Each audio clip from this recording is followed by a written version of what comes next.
Hey guys, Chris from Hockey Tutorial here, and today we're going to be taking... Oh, wrong one! Wrong channel! Hey guys, Chris from Average E-Skate Reviews here, and today we're going to be taking a look at a review of the Ownboard Bamboo ZEUS Pro.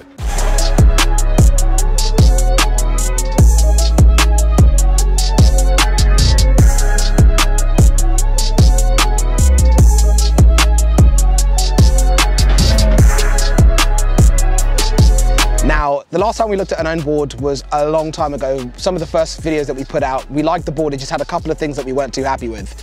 Now, I'm gonna start this video a little bit differently the way I normally do them. I'm gonna talk about what I didn't like about this board so much. That's gonna be the, what do you call it, Ricky? The trucks, the coloring? Oh, oil slick coloured trucks. Oil slick coloured trucks. It looks good, but I think there is a little bit too much of it for me personally. When the board is stationary, I don't like the way that looks, but when it's moving, I'm a much bigger fan of how it looks. That, coupled with the acceleration of this board, is pretty much the only negative things I have to say about it. It's a mystery why more people aren't talking about this board, because the range is insane, the top speed's insane, the deck, the trucks, it's just a sweet formula that has come together really, really well. So hats off to Ownboard. Literally two things that I'm not so much of a fan of. Everything else, this board is unreal. Now going back to the normal format, first thing, speed. This board hits on the website, Ownboard site, 37 miles an hour. I've been able to get between 35 and 36 miles an hour out of it, which is more than enough for me. I have absolutely no complaints on the speed side of this board. It is literally perfect. Now, when we look at the ride of this board, it has a much wider deck than I'm used to, slightly longer than I'm typically used to as well.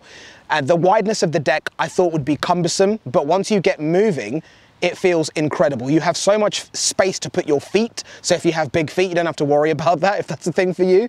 But there's just so much space to play on with the board. It makes it incredibly comfortable to ride. Probably the most comfortable bamboo board that I have ever ridden, which is definitely saying something. Now, something that caught me off guard was going to be the fact that these don't have double kingpin trucks, which is what I'm so used to riding with. These trucks on this board, despite the fact that they're not double kingpins, you still have so much maneuverability. They're much wider than I'm used to as well, which means that I have so much more stability on the road at speed, which is great. Overall, there's so many positive things that I have to say about this board, but the ride is phenomenal.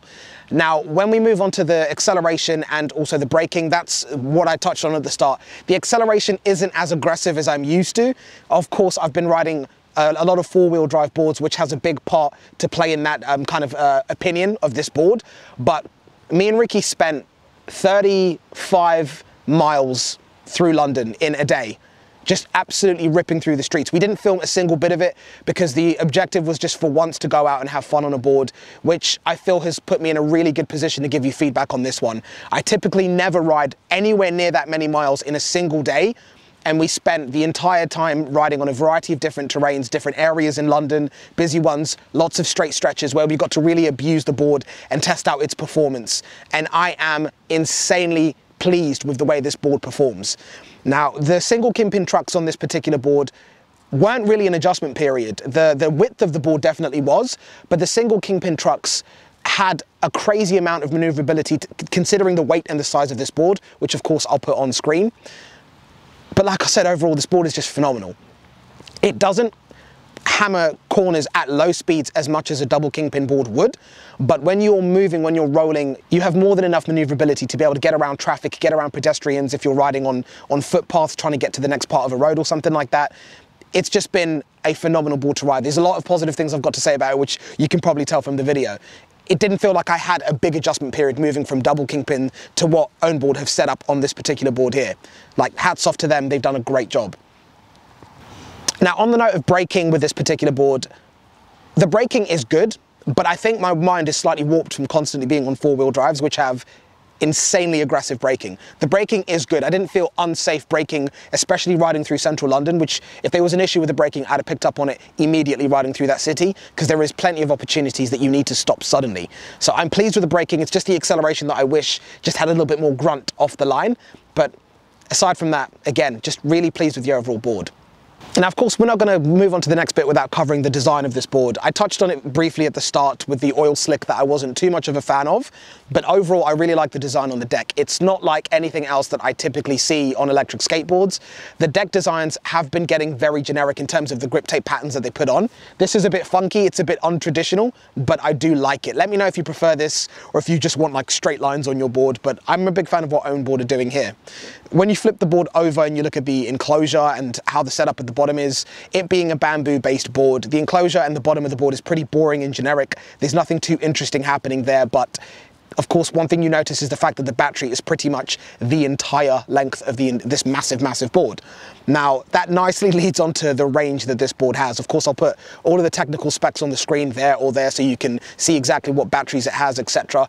But in terms of what range you're getting, rideable range while you're thrashing it through London, I was able to get about 31 miles, 32 miles out of this board, being able to absolutely hammer it through the city. Now, when we look at me getting sort of 35 miles, 36 miles, that wasn't at the board's, you know, full grunt, full top end, but I was still able to go over 30 miles an hour, which was brilliant. Of course, it just took a little bit longer to get there. So the sag of the battery isn't something that you notice crazy while you're out on this board.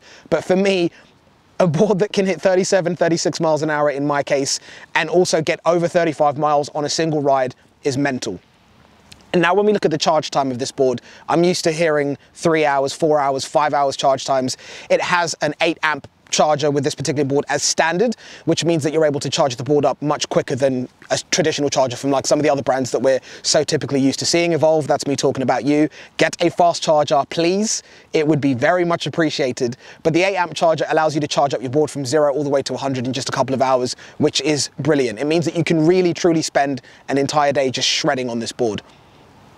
When we look at the stiffness of this deck and how it rides generally, of course it's a bamboo board, so it is flexible, but the size of the enclosure on the bottom of this board basically takes up the entire surface area on the bottom of the deck. It is a big battery, there's a lot going on at the bottom of the board, which does stiffen up the deck, but it still has enough flex in it to allow you to ride comfortably over like grass or gravel, or if you're just on less desirable roads, it will be able to chew those up pretty nicely, coupled with the tires that it has on it.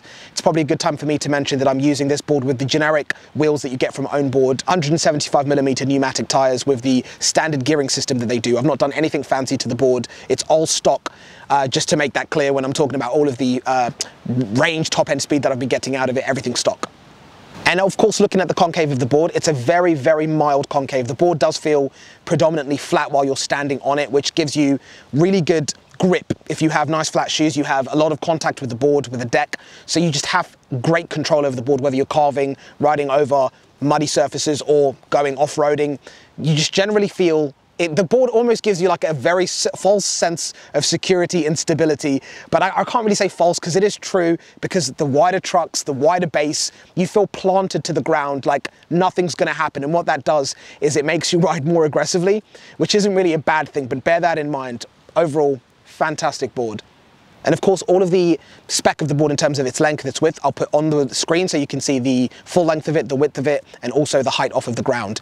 Now, talking of height off the ground, the clearance of this board is something that you do need to be aware of. Because it has a massive battery, there is not a great amount of clearance from the ground, especially if you're a bigger, heavier, larger rider. Definitely worth considering. I'm about 76, 78, maybe 80 kilograms now. It's been a very indulgent summer, should I say. But bear that in mind if you're a bigger rider, you're not going to have as much clearance on this board as you would with, for example, their carbon model. So if you're a slightly heavier rider, I'd probably suggest going for that. But of course, that's just food for thought. And of course, if you're wondering about the weather sealing on this board, it's IP56. I'll put up on the screen exactly what that means and what that covers. And you know that we will be testing that, because I will ride this board in torrential rain and give you feedback on Instagram to let you know what that's been like for myself and if I encounter any issues with the board. And quick reference about the remote, nothing really special going on here, very generic scroll remote with all of the information, I guess, that you could say that you need on the screen in terms of the board's battery life and the remote's battery life in blocks, not percentages. I prefer percentages, but blocks will do.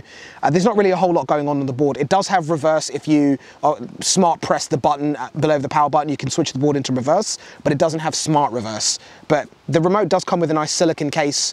which Ownboard have said comes in a random color. You don't have a choice when you buy the board, it just comes random. But that's nice because it makes it a little bit more tactile and grippy to hold. But pretty generic remote, nothing too fancy going on here. But I will say that I do like the fact that it has an odometer on it, so it shows you how many miles you've ridden in total, which is always nice to see. So overall, guys, you can tell from this video, I've had a phenomenal experience riding this board. I didn't think it was going to be a primary board for me that I would come to time and time, or when I'm thinking of riding in London or going to Cambridge, I would always be thinking I'm going to grab that board. But nowadays, it's difficult to figure out which one I'm going to get. If I'm going to London with Ricky, I'm going for this one just because of the battery range and the top speed. It means that I can keep up with him and I can ride all day without having to worry about running out of power. And a lot of the other boards I have don't have fast chargers, which is very annoying. So hopefully this has shed a bit of insight into this board. If you're on the fence about picking it up, the ride, the stability, the comfort, the top speed, the range, even the appearance of this board, it does it all. And it's a mystery why more people aren't shouting and raving about this board on Instagram and social media, because it's phenomenal. And of course, if you want to pick it up, there'll be a link down below in the video description. But thank you very much for watching. Thank you to Ownboard for making this video possible by giving us one of these boards. They didn't pay me, it's not sponsored. This is genuinely my feedback on this board. I'm still an Evolve fanboy, but credit needs to be given where credit is due, and Ownboard have absolutely slayed it with this new board.